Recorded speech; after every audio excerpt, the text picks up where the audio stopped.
का पढ़ाने वाली हूँ गुजरात दर्शन। इसके लेखिका हैं डॉक्टर कोकिलाबेन पारेख। इनका जन्म ईस्वी सन 1954 ईस्वी में हुआ है। डॉक्टर कोकिलाबेन पारेख का जन्म गुजरात के गांधीनगर जिले के वारसद गांव में हुआ था। इन्होंने गुजरात विद्यापीठ से MA MPhil एवं विद्या वाचस्पति की शिक्षा प्राप्त की। वे गुजरात विद्यापीठ के हिंदी शिक्षा महाविद्यालय में वरिष्ठ प्राध्यापिका के पद पर कार्यरत हैं। उन्होंने हिंदी तथा गुजराती दोनों भाषाओं में लेखन कार्य किया है। महिला जागृति तथा हिंदी प्रचार प्रसार के क्षेत्र में भी इनका योगदान है। डॉक्टर कोकिलाबेन पारेख का जन्म गुजरात के गांधीनगर जिले के उसरवाद गांव में हुआ था। उन्होंने गुजरात विद्यापीठ से MA MPhil एवं विद्यावाचस्पति की शिक्षा ग्रहण की। वे गुजरात विद्यापीठ के हिंदी शिक्षा महाविद्यालय से वरिष्ठ प्राध्यापिका के पद पर कार्य करती हैं। उन्होंने हिंदी तथा गुजराती दोनों भाषाओं में लिखा है। महिला जागृति तथा हिंदी प्रचार प्रसार के क्षेत्र में भी इनका योगदान है। आगे हम लोग पढ़ते हैं। प्रस्तुत पाठ उनकी गुजरात यात्रा का संस्मरण यानी यादगार है। गुजरात में विभिन्न ऐतिहासिक, सांस्कृतिक, धार्मिक एवं प्राकृतिक स्थानों जैसे गांधी आश्रम, अक्षरधाम, मोढेरा का सूर्य मंदिर, पावागढ़, द्वारिका और गिरनार इत्यादि की विशेषताओं का वर्णन करें। ये जो पाठ लिखा गया है, यह पाठ उनकी गुजरात यात्रा का यादगार है, जहाँ गुजरात में इन्होंने घूमा उसके विषय में इन्होंने लिखा है। गुजरात के अलग अलग ऐतिहासिक, सांस्कृतिक, धार्मिक एवं प्राकृतिक स्थानों जैसे गांधी आश्रम, अक्षरधाम, मोढेरा का सूर्य मंदिर, पावागढ़, द्वारिका और गिरनार इत्यादि की विशेषताओं का इन्होंने उल्लेख इस पाठ में किया है। इस पाठ को हम लोग पढ़ेंगे और जानेंगे। यह गुजरात विद्या और कला की दृष्टि से समृद्ध है यानी संपन्न है। गांधी, सरदार और कृष्ण की पावन भूमि है। 3 साल पहले दीपावली की छुट्टियों के बाद अपने छात्रों को गुजरात के दर्शनीय स्थलों की यात्रा करवाई थी। दिनांक 16 नवंबर 2012। यहाँ पे कह रहे हैं यह गुजरात विद्या और कला की नज़र से समृद्ध है। गांधी, सरदार श्री कृष्ण की पवित्र भूमि है यह। 3 साल पहले दीपावली की छुट्टियों के बाद अपने छात्रों को गुजरात के दर्शनीय स्थल यानी दर्शन करने के योग्य स्थानों की यात्रा करवाई थी। दिनांक 16 नवंबर 2012 की बात है। आगे हम लोग इसके बारे में पढ़ेंगे और जानेंगे। अपने विद्यालय के छात्रों के साथ बस में हमारी यात्रा यानी सफ़र शुरू हुई। हम सब साबरमती के तट यानी किनारे पर बने गांधी आश्रम में पहुँचे। आश्रम स्थित हृदय कुंज को देखा। वैसे तो हृदय कुंज छोटा सा मात्र घर है जिसमें गांधी जी रहते थे। गांधी जी आज़ादी के समय यहाँ रहकर अहिंसा के प्रयोग किए थे। यहाँ संग्रहालय देखा जिसमें गांधी जी की सभी चीज़ें संभाल कर रखी हैं। प्रदर्शनी बहुत अच्छी है। बापू के चित्र के सामने प्रार्थना स्थल पर समूह प्रार्थना की। बापू का प्रिय भजन, बैसरो जन तो तेने रे कहिए, जे पीड़ पड़ाई जाड़े रे, पर दुखे उपकार करे तो ये मन अभिमान न आड़े रे, सब ने भाव विभोर होकर गाया। यह भजन भक्त कवि नरसिंह मेहता ने लिखा था। गांधी आश्रम के पास अभय घाट देखा जो हमारे पूर्व प्रधानमंत्री स्वर्गीय मोरारजी देसाई की समाधि यानी स्मारक है। हमने समाधि पर फूल चढ़ाए। यहाँ लेखिका बता रही हैं कि अपने विद्यालय के छात्रों के साथ बस में यात्रा शुरू की। करें कि हम सब साबरमती के किनारे पर बने गांधी जी आश्रम पहुँचे। आश्रम स्थित हृदय कुंज को हमने देखा। वैसे तो हृदय कुंज छोटा सा मात्र घर है जिसमें गांधी जी रहते थे। आज़ादी के समय यहाँ रहकर उन्होंने अहिंसा के प्रयोग किए थे। यहाँ संग्रहालय भी देखी जिसमें गांधी जी की सभी चीज़ें संभाल कर रखी गई हैं। प्रदर्शनी इन्हें बहुत अच्छी लगी। बापू जी के चित्र के सामने करें कि सभी लोग प्रार्थना किए। एक साथ मिलकर बापू का प्रिय भजन गाया गया था। बैसरो जन तो तेने रे कहिए, पीड़ पड़ाई जाड़े रे, पर दुख उपकारे ते तो मन अभिमाड़े रे।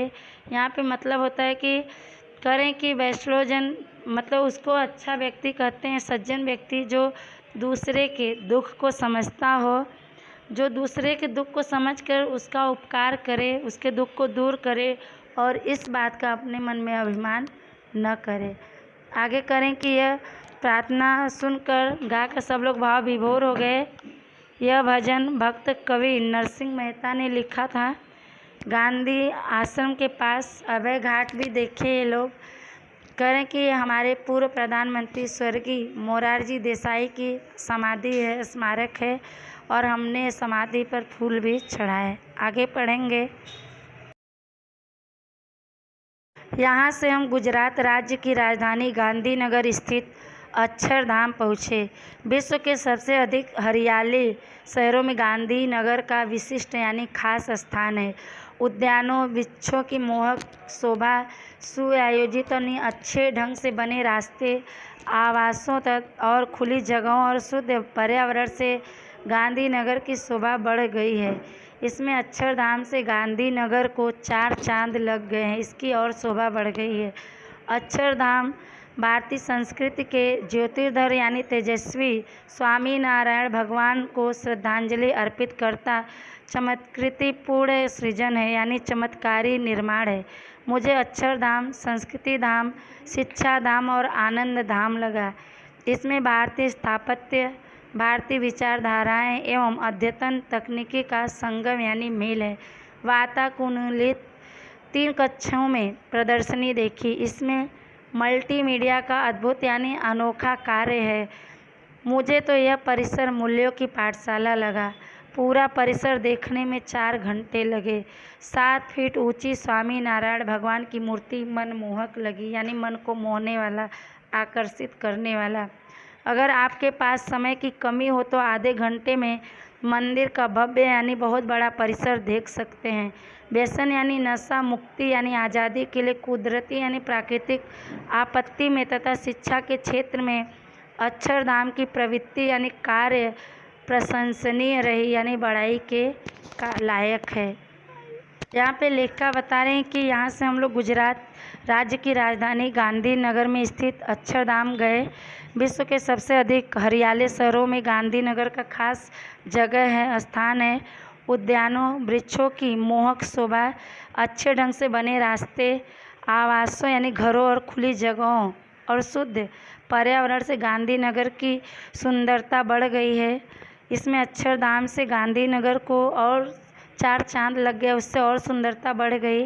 अक्षरधाम भारतीय संस्कृति के ज्योतिर्धर स्वामी नारायण भगवान को श्रद्धांजलि अर्पित करता चमत्कारी निर्माण है, सृजन है। मुझे अक्षरधाम, संस्कृति धाम, शिक्षा धाम और आनंद धाम लगा। कवि लेखिका करें कि इसमें भारतीय स्थापत्य, भारतीय विचारधाराएं एवं अद्यतन तकनीकी का मेल है। वातानुकूलित यानी वातावरण के अनुसार 3 कक्षों में प्रदर्शनी देखी। इसमें मल्टीमीडिया का बहुत ही अच्छा अनोखा काम है। मुझे तो यह परिसर मूल्यों की पाठशाला लगा। करें पूरा परिसर देखने में 4 घंटे लगे। 7 फीट ऊंची स्वामी नारायण भगवान की मूर्ति बहुत ही आकर्षित करने वाली लगी। अगर करें कि आपके पास समय की कमी हो तो आधे घंटे में मंदिर का बहुत बड़ा परिसर आप देख सकते हैं। यहाँ नशा की आज़ादी के लिए, मुक्ति के लिए, प्राकृतिक आपत्ति में तथा शिक्षा के क्षेत्र में अक्षरधाम का कार्य प्रशंसनीय है, बड़ाई के योग्य रही है। आगे पढ़ते हैं। महात्मा मंदिर देखने हम गांधीनगर सेक्टर 13 में पहुँचे। गुजरात सरकार ने राष्ट्रपिता महात्मा गांधी की स्मृति यानी याद में 18,066 गाँवों के प्रतिनिधियों द्वारा मिट्टी मंगवाकर इसकी नींव यानी निर्माण डाली थी। यहाँ 5,000 लोग बैठ सके ऐसी सुविधा है। इसमें एक मुख्य सभागार एवं 3 बड़े बड़े प्रदर्शनी कक्ष, शिल्प से सुशोभित बगीचे में गांधी जी की बड़ी प्रतिमा, चरखा, ब्रिज, पवन चक्की आदि देखने योग्य यानी लायक है। एकता एवं विकास हेतु इसका निर्माण किया गया है। यहाँ लेखिका बता रहे हैं कि इसके बाद हम लोग महात्मा मंदिर देखने हम गांधीनगर सेक्टर 13 में पहुँचे। गुजरात सरकार ने राष्ट्रपिता महात्मा गांधी की स्मृति में यानी याद में 18,066 गाँव के प्रतिनिधियों द्वारा मिट्टी मंगवाकर इसकी नींव डाली थी। यहाँ 5,000 लोग बैठ सकें ऐसी सुविधा है। इसमें एक मुख्य सभागार एवं 3 बड़े बड़े प्रदर्शनी कक्ष, शिल्प यानी कारीगरों द्वारा बनाए सुशोभित बागीचे में गांधी जी की बड़ी सी मूर्ति, चरखा, ब्रिज, पवन चक्की आदि देखने के लायक है। यह एकता एवं विकास के हेतु इसका निर्माण किया गया है। आगे पढ़ते हैं।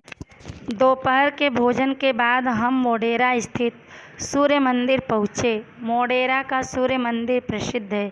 11वीं सदी में सोलंकी राजा भीमदेव के समय में बनाया गया सूर्य मंदिर गुजरात के स्थापत्य यानी स्थापनों में बहुत प्रसिद्ध है। प्राचीन यानी पुराने भारत के शिल्पियों की कुशाग्र यानी कुशल दृष्टि यानी नज़रिए का उत्तम नमूना है। मंदिर पूर्व दिशा में से होने से निकलते सूरज की किरणें सीधी गर्भगृह की मूर्ति पर पड़ती। गर्भगृह यानी मंदिर के अंदर का भाग। चारों ओर दीवार पर बने हुए आले में सूर्यदेव की 12 प्रतिकृतियाँ देखी। इस पवित्र स्थान के सामने नृत्य मंडप है। राम कुंड के समग्र परिसर अनूठा यानी अनोखा दिखाई देता है। पूरे भारत में 2 ही सूर्य मंदिर है, एक ओडिशा का और दूसरा मोढेरा का। 1.5 घंटा हमने यहाँ खुशी से बिताया। दिन भर में 3 स्थलों को देखने के बाद रात को जल्दी से आँख लग गई। यहाँ पे लेखिका कह रही हैं कि दोपहर के भोजन के बाद हम मोढेरा स्थित सूर्य मंदिर पहुँचे। मोढेरा का सूर्य मंदिर प्रसिद्ध है, प्रख्यात है। 11वीं सदी में सोलंकी राजा भीमदेव के समय में बनाया गया यह सूर्य मंदिर गुजरात के स्थापनों में बहुत प्रसिद्ध है। पुराने भारत के शिल्पियों की कुशल दृष्टि का यह बहुत ही अच्छा नमूना है, प्रकार है। मंदिर पूर्व दिशा में होने से निकलते सूरज की किरणें सीधी गर्भगृह की मूर्ति पर पड़ती यानी मंदिर के अंदर बनी मूर्ति पर पड़ती है। चारों ओर दीवार पर बने हुए आले में सूर्य देव की 12 प्रतिकृतियाँ देखीं। इस पवित्र स्थान के सामने नृत्य मंडप है। रामकुंड से समग्र परिसर बहुत ही अनोखा दिखाई देता है। पूरे भारत में 2 ही सूर्य मंदिर है, एक ओडिशा का और दूसरा मोढेरा का। लेखा करेंगे 1.5 घंटा हमने यहाँ बहुत खुशी से बिताया। दिन भर में 3 स्थलों को देखने के बाद रात को जल्दी से आँख लग गई यानी हम लोग सो गए। आगे है 17 नवंबर 2012 सुबह 8 बजे पावागढ़ की तलहटी में चांपानेर शहर में पहुँचे। चांपानेर पुराने समय की गुजरात की राजधानी थी। वनराज चावड़ा नामक राजा ने अपने विश्वासु और बुद्धिमान मंत्री चंपा की याद में यह नगर बसाया था। यहाँ प्राचीन किला, बड़ा तालाब, हवा महल, जामा मस्जिद, केवड़ा मस्जिद तथा नगीना मस्जिद, सुल्तान महमूद बेगड़ा के महल के अवशेष देखें। यहाँ लेखा करें कि 17 नवंबर 2012 सुबह 8 बजे पावागढ़ की तलहटी में चांपानेर शहर में पहुँचे। चांपानेर पुराने समय की गुजरात की राजधानी थी। वनराज चावड़ा नामक राजा ने अपने विश्वासु यानी विश्वास के पात्र और बुद्धिमान मंत्री चंपा की याद में यह नगर बसाया था। यह पुराने किला, बड़ा तालाब, हवा महल, जामा मस्जिद, केवड़ा मस्जिद तथा नगीना मस्जिद, सुल्तान महमूद बेगड़ा के महल के बचे अंश को इन्होंने देखा था। आगे है तलहटी से पावागढ़ 800 मीटर की ऊंचाई पर है। चांपानेर से पावागढ़ जाते काफ़ी ऊंचाई पर बस में मांची पहुँचे। यहाँ धर्मशालाएँ, दुकानें और आवास यानी घर है। इसके बाद तेलिया तालाब और दूधिया तालाब देखा। मांची से पावागढ़ पर महाकाली माता का मंदिर 550 मीटर की ऊंचाई पर है। यहाँ से हम उड़न खटोले में बैठकर पर्वत पहुँचे। लेखा करें कि तलहटी से पावागढ़ 800 मीटर की ऊंचाई पर है। चांपानेर से पावागढ़ जाते काफ़ी ऊंचाई पर बस से मांची पहुँचे। यहाँ धर्मशालाएँ, दुकानें और आवास यानी घर है। इसके बाद तेलिया तालाब और दूधिया तालाब देखी। मांझी से पावागढ़ पर महाकाली माता का मंदिर 550 मीटर की ऊंचाई पर स्थित है। कह रहे हैं कि यहाँ से हम उड़न खटोले में बैठकर पर्वत पहुँचे। आगे पढ़ेंगे। यहाँ से 250 सीढ़ियों की चढ़ाई के बाद महाकाली माता के मंदिर तक पहुंचकर दर्शन किया। महाकाली के साथ जुड़ी पताई रावल राजा की कहानी मैंने छात्रों को सुनाई। यहाँ नवरात्रि में गरबा होता है। पावागढ़ पर से दूर चारों ओर का दृश्य यानी सीन मनमोहक लग रहा था। पास में सदनसा पीर की दरगाह देखी। यह धार्मिक और ऐतिहासिक स्थल की मुलाकात बहुत अच्छी रही। दोपहर का भोजन मांझी में किया। पावागढ़ से द्वारिका जाने के लिए निकले। सफ़र यानी यात्रा काफ़ी लंबा था मगर हंसी खुशी से कट गया। यहाँ पे लेखा करें कि पावागढ़ जाने के लिए मंदिर उड़न खटोले में बैठकर पहुँचे। यहाँ से 250 सीढ़ियों की चढ़ाई के बाद महाकाली माता के मंदिर तक पहुँचने पर इन्होंने दर्शन किया। महाकाली के साथ जुड़ी पताई रावल राजा की कहानी इन्होंने छात्रों को सुनाई। यहाँ नवरात्रि में गरबा होता है। पावागढ़ पर से दूर चारों ओर का जो सीन है, दृश्य मन को आकर्षित करने वाला लग रहा था। करें कि पास में सदनसा पीर की दरगाह देखी। यह धार्मिक और ऐतिहासिक स्थल की मुलाकात यानी दर्शन बहुत ही अच्छी रही। दोपहर का भोजन मांझी में इन्होंने किया। बता रहे कि पावागढ़ से द्वारिका जाने के लिए निकली। यात्रा बहुत लंबा है मगर हंसी खुशी से बीत गया। आगे पढ़ते हैं। 19 नवंबर 2012 सुबह में द्वारिकाधीश के दर्शन किए। मंगला आरती में हिस्सा लिया। द्वारिका श्री कृष्ण की प्रसिद्ध नगरी है। श्री कृष्ण मथुरा से यहाँ आए थे। इसे अपनी राजधानी बनाया था। द्वारिका भारत के 4 धामों में से एक है। अन्य 3 धाम बद्रीनाथ, जगन्नाथपुरी और रामेश्वर है। सप्तपुरियों में काशी, मथुरा, हरिद्वार, अयोध्या, उज्जैन और कांचीपुरम के साथ साथ द्वारिका को महत्वपूर्ण माना जाता है। जगत गुरु शंकराचार्य द्वारा स्थापित 4 मठों में से एक यहाँ है जो हमने देखा। भगवान श्री कृष्ण का जन्मोत्सव यहाँ बहुत धूमधाम से मनाया जाता है। यहाँ पे लेखिका बता रही हैं कि 19 नवंबर 2012 को सुबह में द्वारिकाधीश के इन्होंने दर्शन किए। मंगला आरती में इन्होंने भाग लिया। द्वारिका श्री कृष्ण की प्रसिद्ध नगरी है। श्री कृष्ण मथुरा से यहाँ आए थे। इसे श्री कृष्ण ने अपनी राजधानी बनाया था। द्वारिका भारत के 4 धामों में से एक है। अन्य 3 धाम बद्रीनाथ, जगन्नाथपुरी और रामेश्वर है। करें कि सप्तपुरियों में काशी, मथुरा, हरिद्वार, अयोध्या, उज्जैन और कांचीपुरम के साथ साथ द्वारिका को भी महत्वपूर्ण माना जाता है। जगत गुरु शंकराचार्य द्वारा स्थापित 4 मठों में से एक यहाँ है जो लेखिका ने देखा। भगवान श्री कृष्ण का जन्मोत्सव बहुत धूमधाम से मनाया जाता है। आगे पढ़ते हैं। यहाँ से नाव में बैठकर बेट द्वारिका गए। ऐसा कहा जाता है कि द्वारिका सुवर्ण नगरी थी जो समंदर की गहराई में छिपी है। समुद्र में बेट द्वारिका में श्री कृष्ण का मंदिर देखा। द्वारिका पर पुस्तक, कविताएं और अनुसंधान यानी खोज हुए हैं। द्वारिका के साथ श्री कृष्ण की कथाएं जुड़ी हैं। सुदामा अपने मित्र को मिलने पोरबंदर से द्वारिका आए थे। ऐसा ऐतिहासिक और धार्मिक नगरी देखकर हम बहुत खुश हुए। द्वारिका और सिक्का में सीमेंट की फैक्ट्रियां हैं। यहाँ पर लेखिका बता रही हैं कि यहाँ से नाव में बैठकर बेट द्वारिका गए। ऐसा कहा जाता कि द्वारिका सोने की नगरी थी जो समंदर की गहराई में छिपी है। समुद्र में बेट द्वारिका में श्री कृष्ण का मंदिर देखी। द्वारिका पर पुस्तक, कविताएं और खोज हुए हैं। द्वारिका के साथ श्री कृष्ण की कहानी भी जुड़ी है। लोग कहते हैं कि सुदामा अपने मित्र को मिलने पोरबंदर से द्वारिका आए थे। ऐतिहासिक और धार्मिक नगरी देखकर लेखिका करें कि हम बहुत खुश हुए। द्वारिका और सिक्का में सीमेंट की फैक्ट्रियां भी है। आगे पढ़ते हैं। 20 नवंबर 2012 प्रातः 5 बजे जूनागढ़ गिरनार पर्वत की चढ़ाई शुरू की। गिरनार की तलहटी से 9,999 सीढ़ियाँ चढ़ते चढ़ते मैं तो थक गई। सीढ़ियाँ पक्की हैं। गिरनार पर्वत 1117 मीटर ऊंचा है। 600-700 सीढ़ियां चढ़ने के बाद ऊपर कोट शिखर के जैन मंदिर देखे।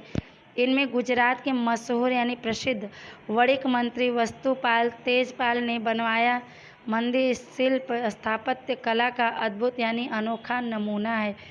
पास में गौमुखी गंगा का मीठे पानी का कुंड देखा। 500 सीढ़ियां चढ़ने के बाद अंबाजी शिखर पर अंबाजी मंदिर में दर्शन किया। वहां से कुछ चढ़ाई के बाद गोरखनाथ शिखर पर पहुँचे। यहाँ से सीढ़ियाँ नीचे उतरती हैं, फिर नई चढ़ाई प्रारंभ की। अंत में सबसे सुंदर और ऊंचा दत्तात्रेय शिखर पहुँचे। यहाँ बहुत कम जगह में गुरु दत्तात्रेय का मंदिर और बड़ा घंटा देखा। यहाँ से चारों ओर का सुंदर प्राकृतिक दृश्य दिखाई देता है। यहाँ लेखिका बता रही हैं कि 20 नवंबर 2012 को सुबह 5 बजे जूनागढ़ गिरनार पर्वत की चढ़ाई शुरू की। गिरनार की तलहटी से 9,999 सीढ़ियाँ चढ़ते चढ़ते थक गईं। सीढ़ियाँ पक्की हैं। गिरनार पर्वत 1117 मीटर ऊंचा है। करें कि 600-700 सीढ़ियाँ चढ़ने के बाद ऊपर कोट शिखर के जैन मंदिर देखी। इनमें गुजरात के प्रसिद्ध वणिक मंत्री वस्तुपाल तेजपाल ने मंदिर शिल्प स्थापत्य कला का अद्भुत नमूना है। पास में गौमुखी गंगा का मीठे पानी का कुंड। 500 सीढ़ियाँ चढ़ने के बाद अंबाजी शिखर पर अंबाजी मंदिर में दर्शन भी किया। करें कि वहाँ से कुछ चढ़ाई के बाद गोरखनाथ शिखर पर पहुँची। यहाँ से सीढ़ियाँ नीचे उतरती हैं, फिर से नई चढ़ाई शुरू की। अंत में सबसे सुंदर और ऊंचा दत्तात्रेय शिखर पर पहुँची। यहाँ बहुत कम जगह में गुरु दत्तात्रेय का मंदिर और बड़ा घंटा देखी। यहाँ से चारों ओर का सुंदर प्राकृतिक दृश्य बहुत ही सुंदर दिखाई देता है। आगे पढ़ते हैं। गिरनार के ठीक सीने पर बीच में पत्थरवटी और सेवादास जी के धर्म स्थान देखे। बाद में भरत वन और शेष वन है। यहाँ रामचंद्र जी, भरत जी और हनुमान जी शिखर पर हनुमान जी का मंदिर देखा। पहाड़ पर छाए पुराने जंगलों में शेर रहते हैं। लेखा करें कि गिरनार के ठीक सीने पर बीच में पत्थरवटी और सेवादास जी के धर्म स्थान देखें। बाद में भरत वन और शेष वन है। यहाँ रामचंद्र जी, भरत जी और हनुमान जी शिखर पर हनुमान जी का मंदिर देखें। पहाड़ पर छाए पुराने जंगलों में शेर रहते हैं। आगे पढ़ते हैं इसके बारे में। सासणगीर में गुजरात राज्य की ओर से शेर देखने की व्यवस्था है। हम सब ने जंगल में स्वतंत्र घूम रहे शेर को पूरे परिवार के साथ देखा। शेर परिवार को देखने का हमारा अनुभव यानी एहसास रोमांचकारी रहा। यहाँ के शेर दुनिया भर में मशहूर हैं। सासणगीर शेरों का अभयारण्य है। लेखा करें कि सासणगीर में गुजरात राज्य की ओर से शेर देखने की व्यवस्था है, प्रबंध है। हम सब ने जंगल में स्वतंत्र यानी आज़ाद घूम रहे शेर के पूरे परिवार के साथ देखा। शेर के परिवार को देखने का हमारा जो अनुभव है, एहसास से बहुत ही सुंदर रहा। यहाँ से शेर दुनिया भर में प्रसिद्ध हैं। सासणगीर शेरों का अभयारण्य है। आगे पढ़ते हैं। जूनागढ़ ऐतिहासिक शहर है। यहाँ हमने अशोक के शिलालेख, ऊपरकोट का किला, बौद्ध गुफाएं, बावड़ियाँ, नौगढ़ कुआं, नरसिंह मेहता का चौरा, दामोदर कुंड वगैरह स्थान देखे। सौराष्ट्र की वेशभूषा और मेहमानों का आतिथ्य अच्छा लगा। गुजरात दर्शन के दौरे पर लगा कि यहाँ विविधता यानी अनेकता में भी एकता है। सभी धर्मों के देव स्थान यहाँ प्रसिद्ध हैं, जैसे पारसियों के लिए संजाड़, जैनों का पालीताड़ा, कृष्ण भक्तों का द्वारिका, शिव भक्तों का सोमनाथ और इस्लाम का भड़ियाद। गुजरात देखने के बाद मुझे ये पंक्तियाँ याद आ रही है। एकज डालना पंखी, अमेशो एकज डालना पंखी, लड़ता वड़ता कदी जुदा नहीं थई, तो रहता निरंतर संपी। एकज डालना पंखी, अमेशो एकज डालना पंखी। यहाँ पे लेखिका बता रहे हैं कि जूनागढ़ ऐतिहासिक शहर है। यहाँ हमने अशोक के शिलालेख, ऊपरकोट का किला, बौद्ध गुफाएं, बावड़ियाँ, नौगढ़ कुआं, नरसिंह मेहता का चौरा, दामोदर कुंड और भी स्थान देखे। सौराष्ट्र का वेशभूषा और मेहमानों का सेवा सत्कार अच्छा लगा। करें कि गुजरात यात्रा के दौरे पर लगा कि यहाँ अनेकता में भी एकता है। सभी धर्म के देवस्थान यहाँ प्रसिद्ध हैं, प्रख्यात हैं। जैसे पारसियों के लिए संजाड़ है, जैनों का पालीताड़ा है, कृष्ण भक्तों का द्वारिका है, शिव भक्तों का सोमनाथ और इस्लाम का भड़ियाद है। लेखा करें कि गुजरात देखने के बाद मुझे पंक्तियाँ याद आ रही है। एकज डालना पंखी हमेशा एकज डालना पंखी, अर्थात सभी एक ही परिवार के लोग हैं, एक ही डाल के सभी पंछी हैं। लड़ता वड़ता कदी जुदा न थई तो रहे ता निरंतर सपी। करें कभी आपस में लड़ते वड़ते नहीं हैं, कभी जुदा नहीं होते हैं, हमेशा एक साथ सब मिलजुल कर रहते हैं। सभी एक डाल के पंछी हैं, सभी एक परिवार हैं। बच्चों, यह पाठ आपका समाप्त हुआ। इसका प्रश्न उत्तर आप लोग को बाद में दे दिया जाएगा। शब्दार्थ आप लोग को नोट में लिख लेना।